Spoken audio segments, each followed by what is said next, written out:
Medicaid and Medicare are not entitlements, as many people like to believe. We're forced to pay into both programs throughout our working years, but the fact that we did does not guarantee that we'll benefit from them when we need it the most. That's because the first thing to fail during hard times is the medical system. That's more likely in the U.S. than anywhere else in the world. Healthcare takes the biggest chunk of our federal budget. That means when the economy goes down, the health system will feel the brunt of the blow. It doesn't help that here in America, we usually pay 3 times more for medicine and medical insurance than anywhere else on the planet. If you've got a food stockpile, big water drums, ammo, and some guns, but not the right medicines put aside, and you don't know how to treat common medical conditions, then you are not really prepared. In every recent disaster, it was by far the lack of proper medical care that took the most lives. So I realized that we need to be able to take care of our own health when things go bad. Hi, my name is Claude Davis. You may know me from my website, askaprepper.com, or from one of my survival books, or you may have heard my warnings in the media. Regardless if you already know me or not, today I want to show you how you can manage the most common health problems at home while at the very same time cutting down on your medical costs.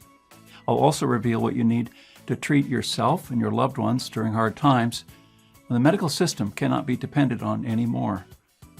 It basically all boils down to 3 extremely counterintuitive things that you'll need to know well before the pharmacies run dry and hospitals become unavailable. Each one is important, but the third one is absolutely astonishing. I would have never guessed how effective it is. Sit back and listen, as this video may save your life one day. I recently got in touch with a frontline doctor working in Venezuela, a place that has been dealing with economic trouble and shortages for years and has yet to recover. The truth is, if you want to see what happens during hard times, all you have to do is look at Venezuela. No electricity, no running water, no law, no antibiotics, no painkillers, no anesthetics, no insulin, no nothing. But if you want to find out how you can still manage in a desperate situation like this, you must look at Venezuela and learn from the handful of people who cope, despite widespread shortages of every kind. Dr. Maybell is one of them. She's working as a surgeon at Caracas University Hospital and has been ever since the economic and then medical crisis began. One of the first things Maybell explained to me is something you must realize before it's too late. And that is, once medical shortages run rampant, going to a hospital can be a very bad idea. In the aftermath of Hurricane Katrina, a lot of people were left without a home, food, electricity, or running water. But some still had all these things because they had prepared for such an event. My friend Tom was one of them. He had at least 3 months' worth of food and water and a brand new generator that could power his entire home. Because Tom thought he had everything he needed at home, and because his house was on high ground, he decided to stay and weather out the storm.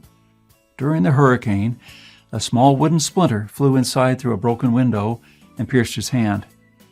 It was just a tiny wound. It wasn't really deep, and he thought he could manage it at home. He bandaged the wound with what he still had in his first aid kit and went to sleep that night. A few days later, he woke up in a cold sweat. His finger was pulsating, and he could tell an infection was taking hold. What you want to do in this kind of situation, other than disinfecting the wound, is to immediately take some antibiotics. Unfortunately, Tom didn't have any stockpiled because, as you know, they require a prescription. In a minute, I'll show you a way around that, but which people... You can watch the full video by clicking the link in the description.